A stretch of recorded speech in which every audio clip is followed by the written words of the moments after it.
This is so weird. Do you know what? I forgot to press a button. If I was any more stupid, I don't think I could walk down the street and chew gum. Hello, I'm Russ Kane. This is Men's Radio Station. It's Wednesday the something or other. What is it? The 6th. I forgot to press the button. I've been talking to myself for the last 3 minutes. What the hell? What's going on? Well, Chrissy Richards, you didn't hear what I said to you. Thank God. What I said is you're probably training as a matador and a toreador out in Spain. That's why you don't see us. We're here all the time. Oh, well, that's nearly the end of the presenters meeting. Has anybody got any questions there? Neil Long, I see that you have a interesting, you put your hand up, Neil. Yeah, could you just explain to me, Richard, one more time, the exact relational demographics between the morning, afternoons and evening segments as contrasted with radio quantum data for the last 20 years? Neil, obviously an interesting way to hand in your resignation.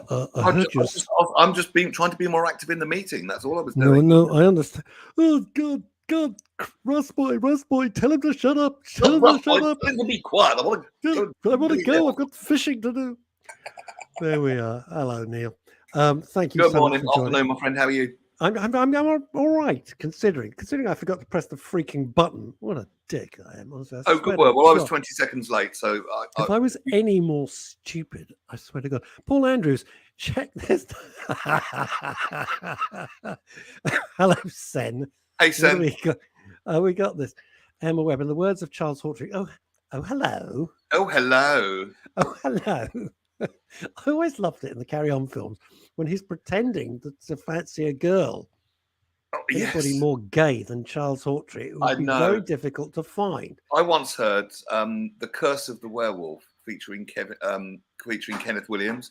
And it was, ow, ow, ow, ow, ow! And it ended with, ow, ow, ow. I hadn't prepared that impression, as you can well see. It's very, very, very good. Robert Van, we can see you again. Yeah, I know, what an idiot. I was already, I'd even done a fabulous intro. I'm just very stupid. My mind is all over the place. What have we got here? Can someone put this on the MRS Facebook page? It's on the MRS Facebook page. There's nothing more I can do. It is there. Yes. Facebook user. Show yourself. Yeah. Who are you? Yeah, we don't know. We don't know. Right. Should we get on with our... it is on. It's switched on to everything. So if it's not working, it's not from this end. I got tons I can talk about today. But we have a special guest waiting in the digital green room. Oh. Yeah. Oh, that's how I rock. Oh, Christ, I nearly spilled the coffee. Right, so here we go. Without further ado, you and I haven't seen this person. You may remember her. I remember her. It's only Janet Gershling. Janet, how are you? I'm doing very well. I just need to prepare you. You remember during lockdown, everybody had books on the shelves behind them. Yeah, sure. Well, because of various situations, I've actually moved into my local library. So, behind me, I have no idea what's going on behind me. And if the phone rings, then apologies, we'll just keep going through it. But Janet, if the phone rings, bloody answer it. Everyone was judging everyone for their background over That's Zoom. Right. Completely. We did. A bit of a thing. And we're all like this, looking at the book titles. Yes, exactly. And I always try to read what books people are reading. I know. We're going. It's like they've never read that book in their life. They're lying. They're pretending they're fooling nobody. I think you can actually get wallpaper that has books all over it. So that's probably the best solution. And many people did. There were so many fake backgrounds, on Zoom in lockdown. But I'd had a game of Cards Against Humanity with a bunch of friends the night before, and I had a really inappropriate backdrop. And then I had to have an important Zoom meeting the next day, and I forgot it was there. So that was my embarrassing lockdown story. Neil, stop trying to fool the world that you had an important Zoom meeting. You and I never have important Zoom meetings. We ask about on Zoom. That's kind of it. Speak for yourself, Russ. Okay. I was having a program. This is good. Now, Sam Monroe, hey, you crazy Cypriot, says this. Janet, is Janet responsible for handing back Charles Darwin's book to the library? It's genius. Well, it's a good gag. I like that. Yeah, I don't think I'll put any postage stamps on it, so they may return them back to me. No, it wasn't me. I'm wondering what the fine would be. Yeah, well, I don't think they cared. The fine would be 3 billion. I think they're worth 2 million. They don't care. I think they got bored with it. I think new understandings came and they went, natural selection, that is so 90s. We don't need that anymore. We don't need that anymore. And there's no transgender mentioned in it. So, no, we don't like this book. Let's get it banned. This is what I love from Chrissy. Chrissy says, where's Phil? Oi! Chrissy, Phil hasn't been here for weeks. But thanks for taking note. Thank you for noticing all the effort we're making with Neil Long and with Chantal Rickards. I'm used to the slings and arrows, Chrissy. It's okay. I can take it. Fine. Someone might just say, "Where's Russ?" And you're there, Russ. That's even worse. That every morning, Janet. I wake up every blooming morning and I go, "Where am I?" Elizabeth Green, who's watching and listening from Manhattan. Good morning. Good morning to you. Morning, Elizabeth. Good morning. Good afternoon, New York. Look at this. Where's Chantal? Actually, Chantal, as a matter of fact, David Green. I know it's a gag. She's over in Frankfurt working on an enormous project at the moment. Yeah, and that's great. I'm still reading Russ's post. People still have fax machines. Oh, dear. Actually, I think Janet, there's one in the room behind me somewhere in this library. There's definitely a fax machine. Sen, I have to say your profile picture looks terrifying. You look like a really terrifying dude. Who, me? No, not you. No, Sen, not you. Oh, Sen. Yeah, he looks like he's going to. I wouldn't call you a dude either, Janet. I would call you. All right. Well, okay. Janet. Yes. Has nobody in the library gone up to you and gone, shh? Yeah. Well, I'm doing it to them. I'm actually going up to the librarian and going, shh, don't make any noise in this library because this is happening. This is good. This is big news. This is what's happening right now. This is blooming mum. Right, Janet. Not that we're not thrilled to see you, which we are, but tell us why you're here. I'm here to project to get to from a thought in my head to what's now happening on all platforms, and it's called Sharing One Last Word. Now, this doesn't have to be a COVID situation, but it is for people that didn't have the chance to say that one last word to the person they love. They may have been in a nursing home, that person, or they may now have Parkinson's or dementia or Alzheimer's, and they are no longer the person they were, but you never got to say the words you wanted to say to them. And so many people, I think, in my broadcasting career, I've spoken to so many people that feel they should have done more, they should have tried more, they should have done something else. And grief can be very isolating, very lonely, can change the whole way you live. Oh yeah. I think, and I'm hoping that with this online project called Sharing One Last Word, that people will be able to come onto it and share that one last word. And to be honest, not only for them, but for other people to take the opportunity to say, oh my goodness, yes, maybe I should say this now. Maybe I should say it sooner rather than later. Oh yeah, totally. How did you come up with this? Well, you may or may not know that my personal details have been really difficult. I did lose both my brother and my aunt to COVID. And then I lost my cousin in a different situation, all within probably 12 weeks. Ooh.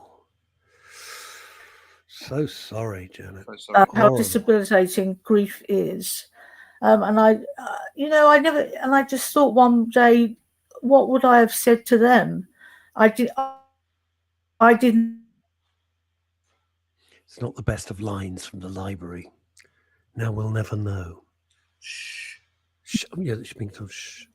So, are you there, Janet? Yeah, I'm there. I'm back. You back? You back? You keep freezing, which means you'll never age. And there's the phone. 2 pepperoni pizzas, number 33 Acacia Drive. Be there in 20 minutes. Yeah, hurry up about it. Yep, thanks. Okay. So I'm frozen now? No, you're fine. You're unfrozen. Let it go. Let it exactly. go. And I think especially, so sharing one last word can be a word, it can be a sentence, it could be a paragraph.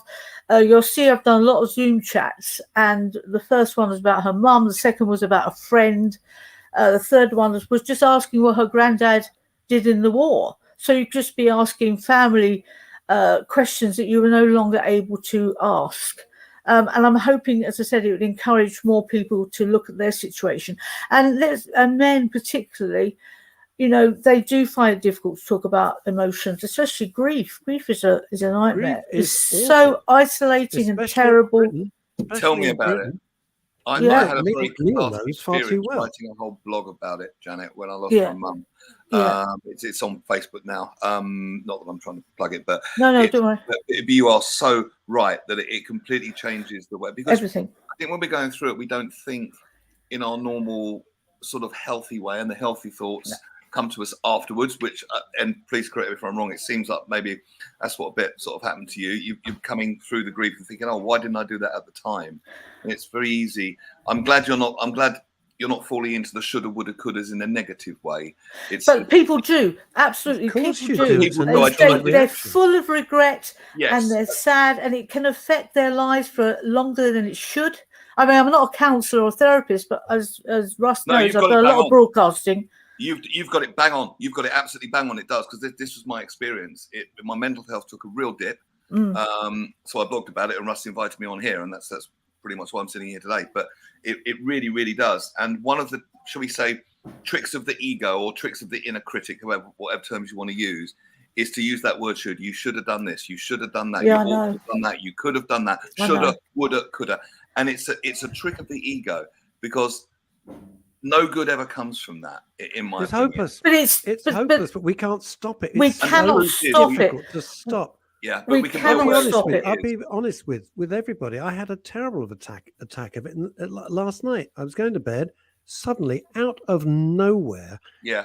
Utter crap from so many years ago that is irrelevant. The people involved wouldn't even remember. It's like such ancient history. I mean, we all go through. Why am I doing this? We all go through life-changing events. We all do.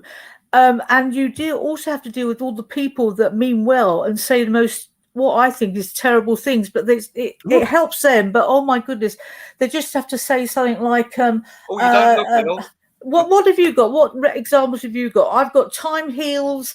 They wouldn't want you to still be grieving. You'll get better eventually, and all that. What are yours? You don't look ill. You don't know. Oh yes, you look so well. They say. But you're a butcher. You're not actually a medical expert. No, and they say you look well. So what's the problem? Yeah, they mean well, most of them. But what you got to moan about? That's another cracker. Yes, I know.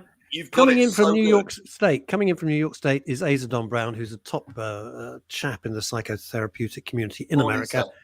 Grief is often layered with shame and blame. Wow, that's an entire week of programming. But I think the truth is, we all do our best with the knowledge and skills that we had at the time. And I found when I came through it, I thought, I could have done that better. I could have done that better. Well, of course I bloody well could. I didn't know that at the time. But also, people expected you to come through it on their own timetable, not on your timetable. Yeah. So they expect you to get better because they want to feel better about themselves. So they expect you to be better. And they had this timetable for you, which is, yes, hello. I tell you what, I'm in a book. Somebody did an interview about grief. I'm in this book, which I'm very proud to be just a contributor of. And I also done articles about it. And I've always said that there is no statute of limitations on grief. No. This nonsense, when I went to grief counselling, and I'm going to be honest, it was a complete waste of time for me. I'll be absolutely frank. I wish it wasn't. I wish I could say it was great. It might work for you. Please don't use me as an example. It just didn't work for me. But the one thing I did get out of it is to understand the various stages of it. And most importantly, grief. How long? Well, one day, that's too short. A lifetime, that's too long. And that's the best advice you could get. And the rest of it, horribly, is up to you. It's one of those things. If you start to look at books and listen, you've got to do it. This is one thing you got to do on your own. You have, and go through it at your pace. Absolutely. And you have to limit what you say to people because you know you're going to get the same response, which hurts.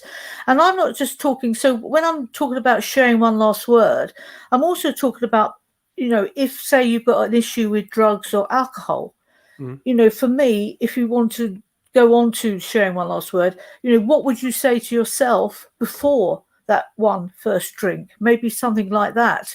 So there's lots of situations where we can change things. And if we can't change things, then we can only do the best we can do. We can do the best we can do. But my goodness, it's a difficult road. It's such a difficult road to travel. It's a horrendous road. Yeah, this is why we talk about it a lot, because you can never talk about it too much and you can never get to the bottom of it. Now, coming in from Manhattan, New York City, is Elizabeth Green. Indeed, listen to this. And if you're listening on Deluxe Radio, let me read it out to you in case people say, why do you read stuff out? Because on Deluxe Radio, they're not seeing us, they're hearing us, all 70,000 plus of them. So hi to you and hi to David Wimble, the grand fromage of Deluxe Radio and all that. I don't know why I'm waving, they can't see me. They can't, but they're feeling it now. They're feeling it. Elizabeth Green says, indeed, it took me 17 years till I cried for my dad. He died when I was 15. Didn't become real for 17 years. Yeah. Now, some of you might be thinking, what's the matter with her? What's going on? No, you can't do that. It's so personal. And no one should be judged. No one should be judged on what is their own timetable. And if you never get over it, then you never get over it. Because grief only reflects the love you had for these people. Yeah. That's it. Well, it's not a crime. It's not a terrible thing. You can do it in your own time. And if it doesn't suit other people, then just keep Sodom and let them get on with it. Sorry, as I would say, Sodom. It's not my problem. It doesn't suit you. It's your problem, not my problem. Interestingly, a friend of mine says, and I'll tell you what I found very healing for what it's worth. But she says, don't ever say that. It's always worth every nugget that comes out from everybody. A very dear friend of mine has a Jewish background, and in the Jewish faith, I'm not Jewish personally, but I can recognise very good things in it. Jesus, 2 out of 3. I can't believe that. Have you taken him off? Have you taken him off screen because he's not Jewish? As I say, my name's Phil Goldstein. I'm very Jewish, and that's what we like. That's what we like about you. Already. But she says even the world spiritual leaders, like Archbishop of Canterbury was debating with someone equally high up in the church echelons, can't remember who. Well, Chief Rabbi, of course, sorry. And they said everyone's grief journey is different. And this was the bit that hit home for me, even if you're grieving the same person. Yeah, absolutely. Yeah. There's no guilt. You should have no guilt, no shame, no nothing. Just live this grief as you can deal with it. That's all you can do. And I'm trying to link up with different charities. I think Sue Ryder, who does grief support and bereavement support. Shops, isn't it? All those Sue Ryder shops. They still around? Yeah. I don't know. So I'm hopefully linking up with them and other charities so we can get Janet, look at this. Neil is going to disappear behind the wall from Donald Trump suddenly. That's all right. This is from Chrissy Richards out in Spain. 23 years since I lost Mom. I was traveling on a world trip. I still feel guilt and grief because I wasn't there, Chrissy. I argued with Dad and sister because I said if I'd been there, I wouldn't have allowed doctors. And that's that's all I've got. And this from David Green. You know, we have the best audience. Yeah. I know every show says that, but you're so open and you're so honest and you're fearless. David Green, I still have night terrors over something 43 years ago. Oh, David, join the club, man.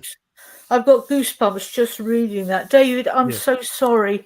Yeah. I'm just so sorry. Yeah, that you're going through this. I'm just so sorry. Awful. Elizabeth, back to Elizabeth. Well, that's the issue. Don't worry what other people think. Dance to your own tune. Do what you do. You know, there comes a point in life, and this is totally linked to why we've got Janet on the show. I'm so thrilled she's here.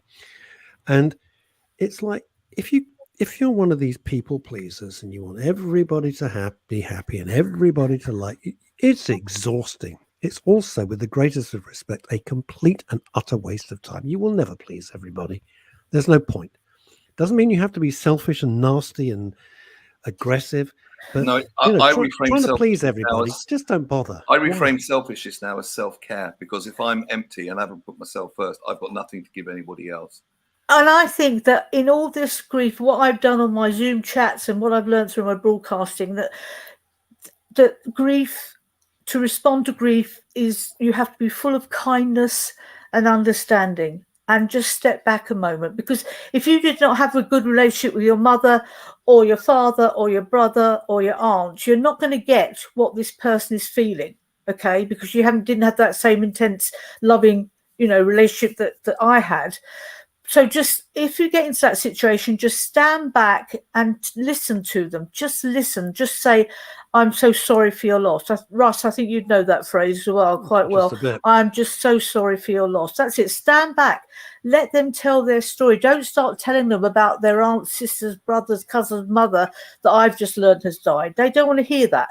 They just want to voice what is in their hearts to someone who won't judge them, who won't tell them stupid things, who will just listen to the agony that's going on in their heart. Yeah, I could not agree more. And one of the things I found profoundly healing was with this friend called Liz, who is probably listening. She says she was going to. Hi, Liz. Shout out to you.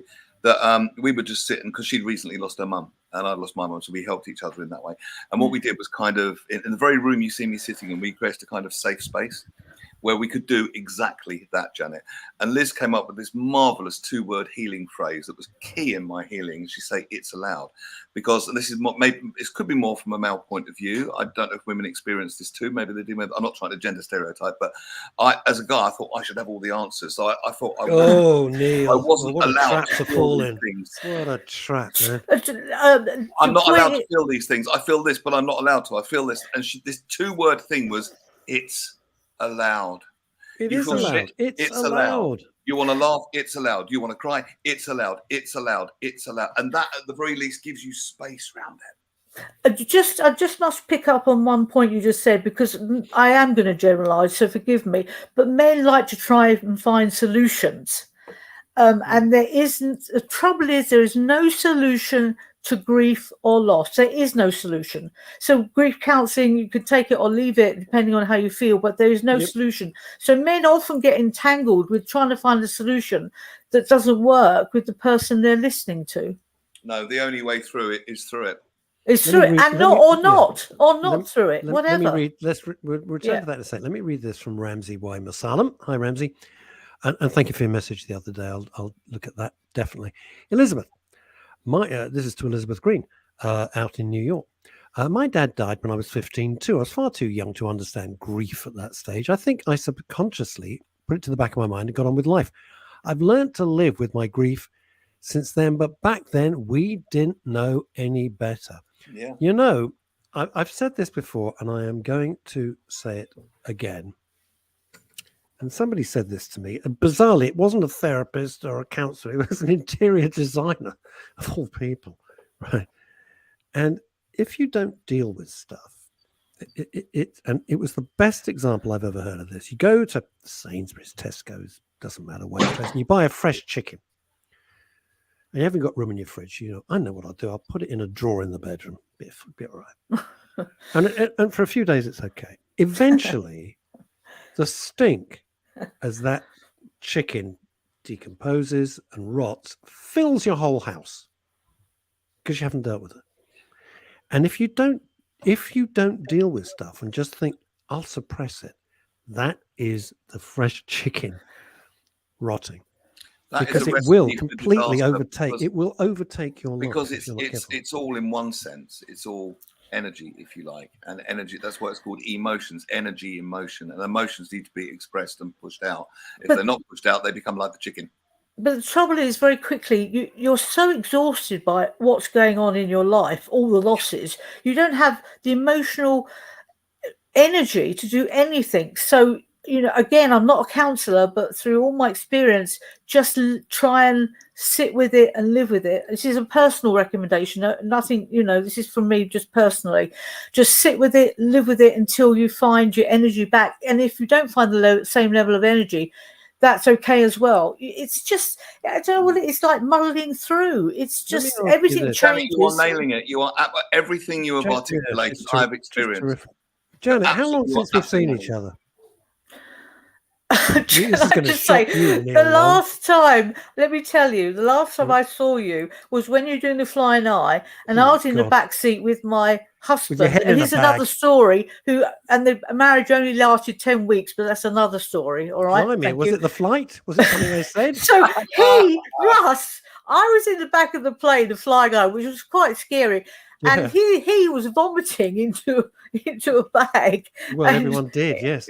Well, so that was sort of the last time. So I finished. So we haven't seen each other for I finished that in 2004. Wow. So we probably haven't seen each other for 25 years or more. I took this gorgeous girl on a flying eye date, and she spent the whole time throwing up in the bag. Yeah. Seriously. Did you want to snog her afterwards? Or no. No, not now. No. Well, now. No, you've been She was sick. gorgeous. Right, get on the train. balance, no. Well, tell me, what did you do these? Oh no, let's not go through there. No, Okay, so let's not go through that. Here's the thing. I want to Chuck ask it out the Janet. window. I want to ask Janet this, and then I know Neil will pile in. When stuff happens to us, and it happens to everybody, we've got record numbers. You, Janet, you are resonating with our gang like crazy here. So Yeah. we're going to get you back for sure. Thank you. We sometimes have to recalibrate our life, don't we? We have to. I don't want the great reset because that's a whole different ball of wax. Bill Gates, blah blah blah. I'm talking about recalibrating our own lives, setting our sights somewhat differently, and I think we beat ourselves up about that. But I don't think we should. I think sometimes we think, you know what? It's not 1968, 1988. It's now. This is my life now, and I'm going to recalibrate it because of everything that's happened. Do you think that's a fair point? It is a fair point. And the fact is, I personally am at that stage where everything familiar has gone out the window. There is nothing. Tell me. Nothing in my life that is the same as it was before I lost the people I truly loved in the whole world. All three of those people that were in my heart. As just, my brother was an extraordinary man. My aunt was extraordinary. My cousin, all extraordinary people. But this was all COVID, right? This is two COVID. Yeah. So everybody who says that COVID got real, could you just go and stick your head up your backside, because this is just disgusting. Conspiracy madness. Conspiracy madness. Of those, they're bonkers. So, I've had, and my pals, people like Sen and people like Ray Gelato, they engage. I say, guys, why are you engaging with these idiots? Don't engage. You might as well talk to a lab standard. It's stupid. They're idiots. So when you have a feeling eventually that gets past your heart, if you know what I mean, that your whole life. Janet, explain that. All right. So when it first happens, your heart is like so large because it's lost everything, and it just feels huge. And when it squeezes, this is my terminology. When it squeezes back a little bit into its right shape, or just a bit bigger, then your brain can kick in. And then you start thinking, my whole life, as I am trying to do, my whole life has changed. Nothing is the same. So what? And then you think, well, I could do anything now. And that's the point, is that it's more difficult to be anywhere doing anything than having the familiar situation that you're used to. Because you could say, well, I could go now, travel around the world. But emotionally, I don't want to. So it's a real tough one. You've just got to find that level of when you can start putting some thought into it, of how you make the next stage of your life palatable. That's all you're trying to do, to make it palatable, that you can actually sensibly be a human being and somehow still have these losses that break your heart every day. Yeah, I completely understand that. With you there. We just have to go at our own pace. I mean, there's so many things you've said. I could talk all afternoon to you, Janet, to be honest with you about this, because my journey is slightly different. Another symptom I found of grief. My friend said it made her feel reckless. That's another manifestation. Oh, wow. Yes, no, I get that. I've lost everything. Let me throw everything away now. Yeah. Do you know? Or perhaps make decisions that you wouldn't make if you were in a non-grieving state of mind that could have negative consequences. Sorry, Russ. I was WhatsApping late last night about something. We're talking about the cost of something. And I said, XYZ, I've got to the stage, I don't give a F. And I said, I don't, because reckless. Yeah. Because for me, it's like so reckless, stupid. But I had urgency. I've got to do it all now. I've got to do it now, and I've got to do it perfectly, completely, and now. And my wonderful friend would say, hey, you're feeling that way, and altogether now, it's allowed, but don't make any rash decisions just yet. And she was right. It's when we respond from that stress center, when this front part of our brain is shut down, which I'm sure it probably, if they were to do the scans on it in grief, I'll bet the prefrontal cortex is down. I bet it is. It must be. Because there wasn't much logical thought going on in my head at the time. And there shouldn't be, because your whole world has collapsed. So why would anybody imagine that you could cope logically with your brain at a time when your heart is breaking? No. Quite. So Robert Van Buren is being said hello to by John Yates. Okay. Shout out to the LDF. I have no idea what you're talking about. Okay, but why not? Now, this is from Dave Sleep. Dave is Dave is not too well, putting it mildly. So, Dave, when you come down to London, if you're feeling well enough, it'd be nice to see you. Everyone's path through the transition is individual. Grief is a trauma, and adjusting to that trauma is a process that we are rarely equipped to deal with alone. We're not. You know, it's really interesting to talk about reckless and wanting to change everything. I'm torn often between having difficulty leaving home at all. I don't want to leave the four walls, which is a direct result of the COVID, the lockdown, and the transition. There's no two ways about it. I know what that is. You know, I've managed to process that, and thinking, I'm out of here. I'm getting on a plane and going to Texas. And I know that sounds absolutely ridiculous. No. Well, one of my kids has just emigrated to Texas, and I'm thinking, and I'm talking to him, and his life, it's like I'm talking to a different guy, and I'm thinking, do you know what? I don't know how long I got. You know, 10 years, 20 years if things go really well, really great. Probably 10 if nothing goes bad. I'm thinking, what do I want to do? Do I want to be doing this? And then you think, no, I don't even want to go down to the shops. It's a constant battle. I was told recently by my insurance company that I've actually only got 21 years to live at the most. Okay, so that's quite a shocker, really. But I get what you're saying, Russ, about you start feeling guilty because you're not making these huge changes to your life. Yeah. As you're right, love no change, and these changes are not our choices. They're the ones that are thrown at us. So that makes it terrible. See, one of the arguments I have when Phil's available, when Phil Dave's on the show, and he says some things, I say, well, you know what? You're younger than two of my kids, and you're talking. We started doing this. He was 32. He's now just 35. And when we do that, I said, you're looking at life because you're 35 years old, and for you, you've got forever. You got in your head, you've got forever. I've been there. I know what it's like.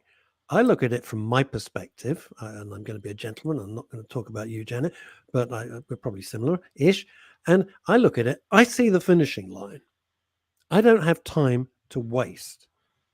That is how I go through life, because I see that finishing line. I'm a realist. It's finite. As you know, as Jim Morrison of The Doors said, no one here gets out alive. It's true. So the years that I maybe or maybe not blessed with is, Janet's gone. Bad connection. Is I want to make the most of it. I feel that very, very strongly, and I'm almost caught up, what do I want to do? There's so many, I think also there's so many facets to us. There's so many sides to us, and we kind of want to, it's kind of sort of spinning internal plates, because like you, I'd love to go and start completely fresh somewhere else, or go to Bali and meditate or something. But I also, like all my friends and contacts around here, I want to contribute, to things like this. There's a contribution. I still want to find out that it's possible to be a millionaire and happy. All of these things I still want to do. Hang on, she's back. We've got our other guest waiting as well. So hang on. We have another guest? Yeah, I've got another guest as well. You're back then. You're back then. By the way, have you said goodbye to me while I was offline? I can't believe what Neil said. He smacked you off. It was awful. You know what? I was making all kinds of bastard. But you would have been so proud of me in that minute. I got hold of the librarian. And punched Always useful to have a librarian. Did you Will Smith them? No, I said, come and help me. I don't like your book. Bang! Get your book out of my wife's mouth. Do you know the police were investigating, and they dusted his face and they found fresh prints? Sorry. Oh, dear. Sorry. Wow. Sorry. Let's get our guest on. Janet, stay here if you want. Would you like to stay here? Yes, please. Yes, can I just? Yes. Can I contribute? I'd love to. Can I just give the bits and pieces out for people that want to do the Zoom chats and that? It'll cost you £3.50. All right, I'll go for the £3.50 option. All right, that's good. So if you want to go to Janet Talks, that's 2 T's or one word .com, then that. This library sucks. They need a new bandwidth thing. Right, I'm bringing on our next guest so I can see patiently sitting in the digital green room. Stay there, Janet. Hello, Michael. How are you? Hi, Russ. I'm very well. Thanks for having me on. Not at all. My pleasure. My pleasure. Now, hello. Then, tell us why. Tell us why you're here, Michael. Yeah. Look, Russ, we're a holiday operator. We send people to over 500 tours on all 7 continents. But we realize we have a big impact on the planet, particularly, we're in a climate emergency. So what we've done is we've labeled every single one of our trips with a carbon emission score, a bit like calories on food packets. We think it's really important to understand the impact of what we do on the planet and on the climate emergency. But crucially, we want customers to understand that too. Not so that they don't travel. That's the last thing. The joy of traveling is what we're all about. But we want people just to understand and make perhaps more informed choices. And also, as a company, we want to reduce our emissions by 50%. No, I like the idea you're going to reduce your commission. I'm with that. Yeah, always. I'm with that. 2%, you can like it and lump it. If you're buying it, Russ, it's less to you, for sure. Bless you. I liked you straight away, Michael, when you were. Now, listen, Michael, and this is men's radio station. It's not the BBC, so we don't do controversy. We don't try and ever put bear traps in the conversation. You've used the phrase several times. And by the way, we love anything to do with travel because I think it broadens the mind. It helps you relax. It's good for you. It's good for your mental health. It's good for your normal health. You've used the phrase, I think, 3 times since we've been chatting, climate emergency. Can I just put my hand up and say, I just don't agree with that. I just don't. Absolutely fair point. And it's good to have different views. I mean, as an industry that emits lots of carbon, we take the view that there is a climate emergency. We look at the science, we look at COP26. As a collective, our industry, where 40 people flew in on private jets. Well, that's absolutely. How concerned they are about climate emergency. How did you get there? Well, I came on my private jet. 100% good observation, Russ. So we, as an industry, we certainly our sector of the industry, we do believe that. We think the science bears it out.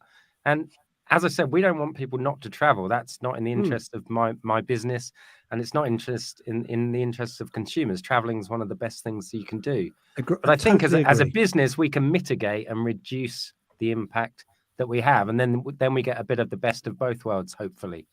But Michael, you're either going to put people off because they're not going to travel by plane because they feel guilty, or you're just going to have your whatever that charts you have in front of you are all going to go all over the place, aren't they? That's a difficult thing to plan, isn't it? Look, the last thing we want is for people to feel guilty about traveling. It's one of the best things we can do, and we hope people continue to do it forevermore.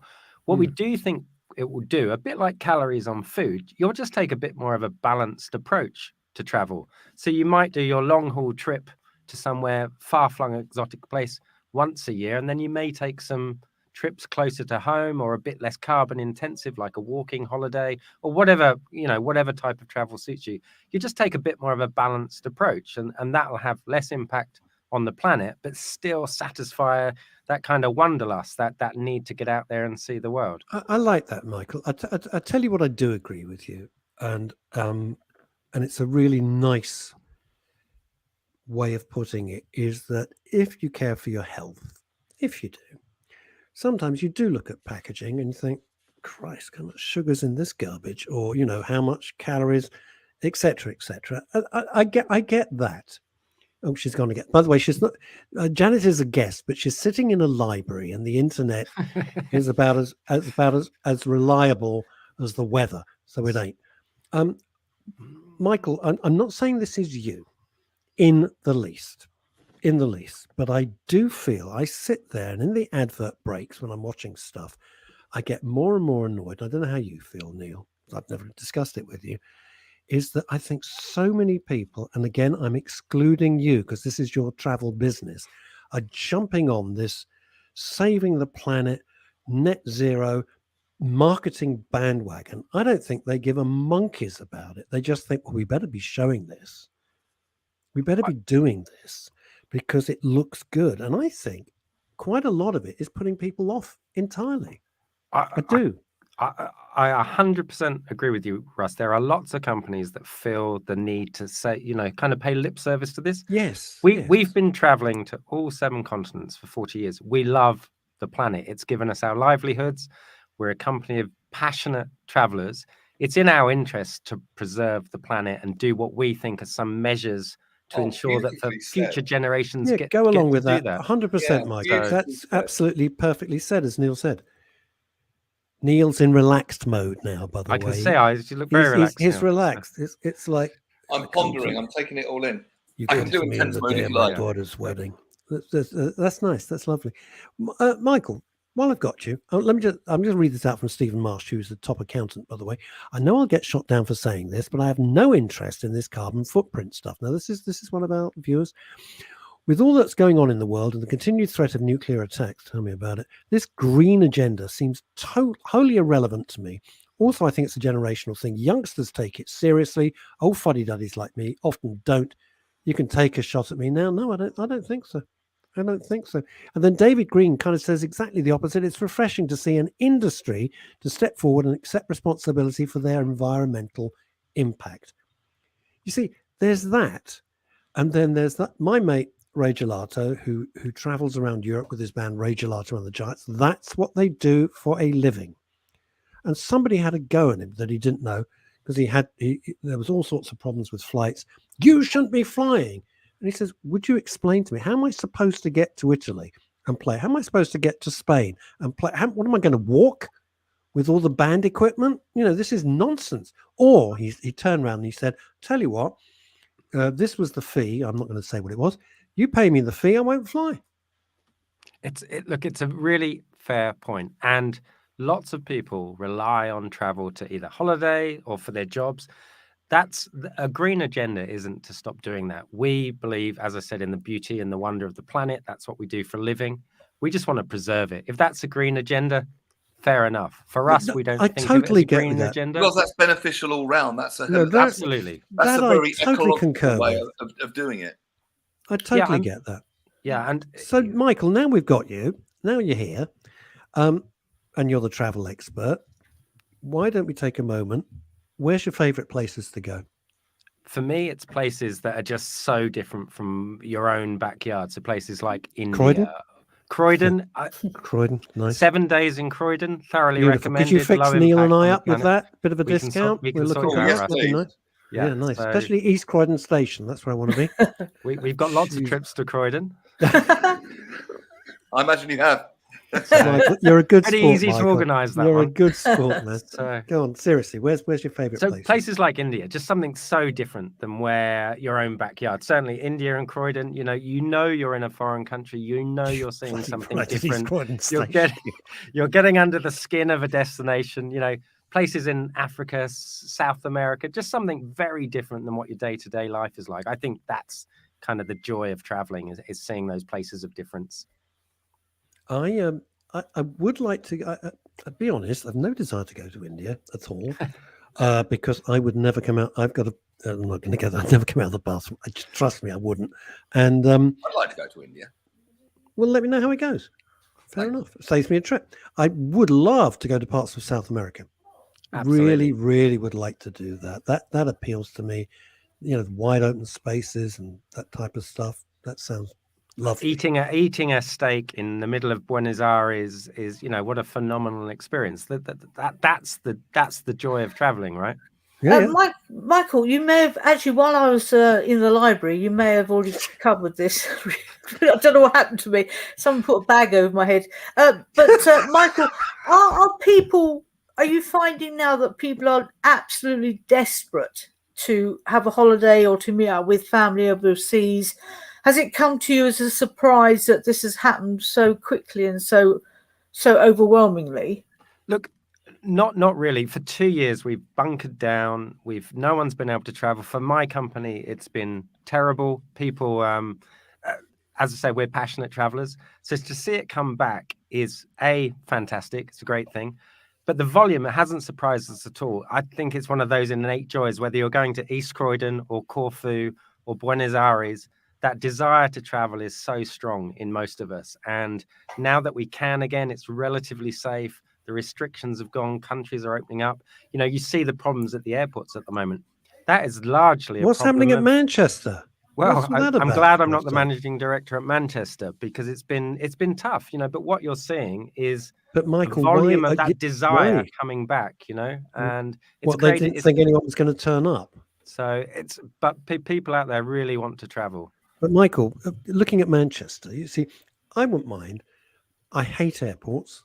They drive me insane. The security crap, all of that is such a downer. There is no way, if I was to go back to LA and do some shows there, I really don't want to sit on a plane for 11 and a half hours with a mask on. Yeah, I'm going to go around the bend. Absolutely. I couldn't bear it. Yeah.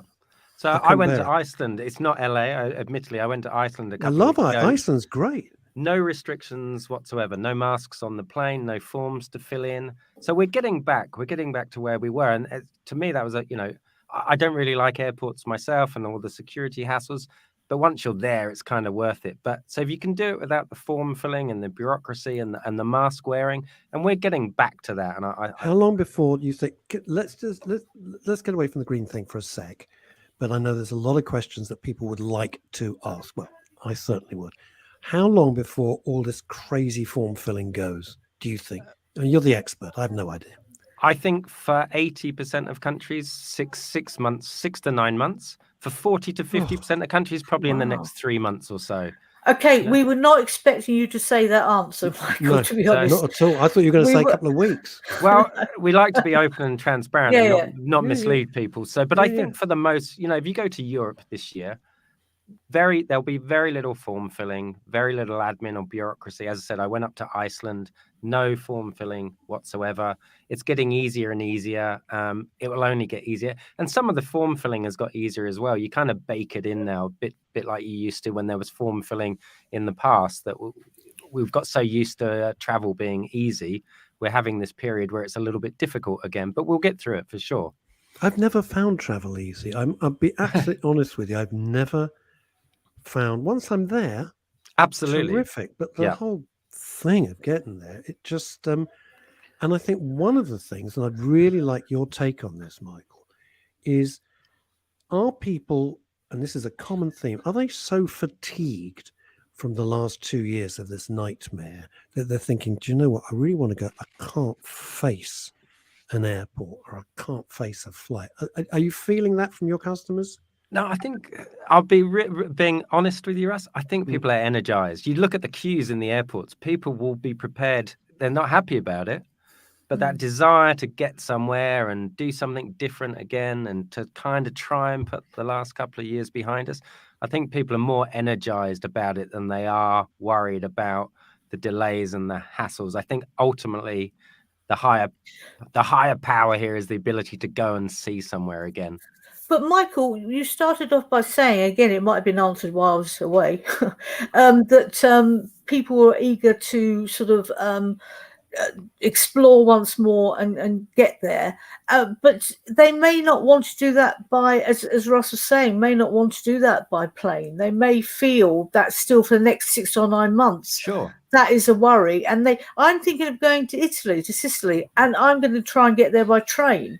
Because for me, the thought of getting to the airport and then parking and then there's the phone, there's my agent. How many pizzas do people want today? It's an agent saying they're going to give me 50% discount. But Michael, do you see what I mean? There might still be an overlap between, and also you're talking about the desire of people to travel. So where does that green agenda come into it? So they either want to travel or they don't because of COVID.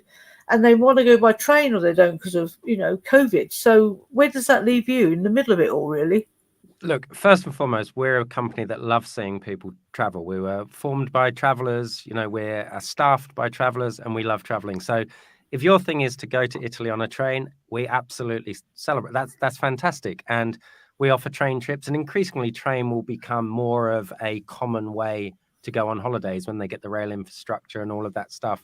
There'll be a lot of development over that in coming years. So we just want people to travel. So I'd really, really like that, as long as the Belgian detective with the huge moustache doesn't turn off, because I'm getting off that train faster than you can say. He may not let you. He may not let you, Russ. He may want to have a word. Nobody leaves the train. So, Michael, where does your green agenda come into any of this? As I said at the beginning, our job is not to stop people traveling. Our job is to encourage people to travel, but just to mitigate a little bit. If we can do the same holidays, but take a few small steps to reduce the emissions, whether that's the transport you use or the frequency of times that you travel, that can bring the emissions down and still encourage. I've been traveling since I was 5 or 6 years old, and it's been the best thing in my life, and I've ended up doing this job probably because of it. I want all of our future generations to have the same opportunities that I was afforded. So the bit we can do at that as a business is to make that possible for future generations, just by doing a little bit of mitigating, not having a 100% green agenda where we're trying to stop things, just that make things a little bit less impactful on the planet. I'm just wondering though, as no one's been anywhere, this is a bit cynical, as no one's been anywhere for 2 years, plus, thank you, France. Hasn't the climate had a bit of a time? Haven't that planet had a little bit of a breather because we haven't been able to go anywhere for 2 years? So we kind of got 2 years in the back pocket. Please tell me yes. Well, you could see it as 2 years of slight credit. Yeah, look, without getting too technical, the IPCC came out yesterday with a report saying that we're not going to, we're in danger of not hitting those climate reduction targets. That's not a green agenda. It's just trying to preserve this amazing planet that we live on so that people can enjoy it. I personally don't think that's a green agenda. It's just wanting to live with the same opportunities our generations have had. If the planet was destroyed, there'd be nowhere to travel. It's just common sense. Absolutely. Good practical common sense. Me and Elon I like the way you put it. It's very ecological. Right. Here's a good question for you, Michael. What does Michael think about the high price of train tickets? Asked Ramsey. The other day, an amateur football team flew to a game as it was cheaper than taking the train. That's crazy, right? Says Ramsey. It's 100% crazy. I don't think I'm going out on a limb saying this. The price of trains in the UK is ridiculously expensive. It's nuts. And I think what will happen over time is train operators will see that migration of people from planes to trains, and by necessity they'll need to compete on fares. I think it's completely crazy. I think train travel is going to be one of the key ways that people will get from A to B for their holidays, not just their commute in the future. And we should be putting more pressure on governments and train operators to make that more accessible for people. It's good for the planet.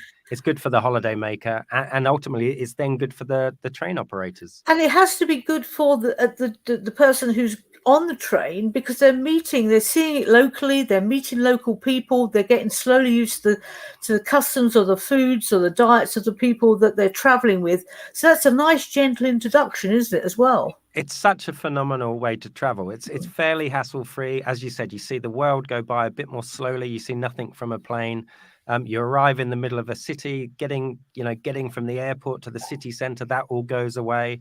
You see some amazing countryside on the way. I think it's a phenomenal way to travel. And we're trying to introduce as much train travel into our trips as possible. Back in the day when I had a life and I would go to Paris occasionally, I'd take the Eurostar. It was fabulous because instead of the airport, you got a nice train journey. It was very relaxing. And as you say, the train gets into the centre of Paris. Boom, you're there. You haven't got another 45 minutes in the back of the cab. Can I say that's the worst disappointment ever, that you think you're going to Barcelona or somewhere and you're landed sort of an hour away at the airport outside. And you think, oh my God, I've now got another journey to take. The only way you can get around it to the hotel. And also, I mean, can you imagine when people arrive and they arrive at Heathrow, and that drive-in from Heathrow is so freaking depressing. Go into City Airport, of course, you've got a nice drive. Boom, Docklands, into town, you're there. Although what the make of the Old Kent Road, etc., Commercial Street, God only knows. Now, this is a really good point, and I think it agrees with what Michael's saying. Making the journey as much of the experience as the destination will be a factor in the future. Totally like that. I totally like that. I like that. Yeah. That's really, really nice. Good advice for life in general. Indeed. But you know what? It's true. Do you know what? It's true, though, isn't it? You try and make that journey as part of the what is it? It's not the destination. It's the journey that they say is the thing about life. I mean, just to widen it, because often you think, I've got to do that. I've got to do that. I've got to get that thing. Doesn't matter what that thing is. And then you get that thing and you're standing going, okay, I got it now. Now what? It's the getting to it that's the exciting, invigorating part. That's the empowering part. And when you've got it, it's like, okay, well, I got it now. Now what? What do I got to do now? Dave Sleet says, and Dave Sleet's very big in the psychotherapeutic community as well with ANA, life is a journey, not a destination. And look at this from Ramsey. Sorry to block you guys. By the way, I used to fly 2 or 3 times a month. My last passport had 40 US entry stamps. Haven't flown since late 2019. Haven't missed it at all. I was booked on an Emirates flight to Hong Kong and Shanghai for February 2020, but it was pulled due to COVID. I bet it blew it was. Everything has been.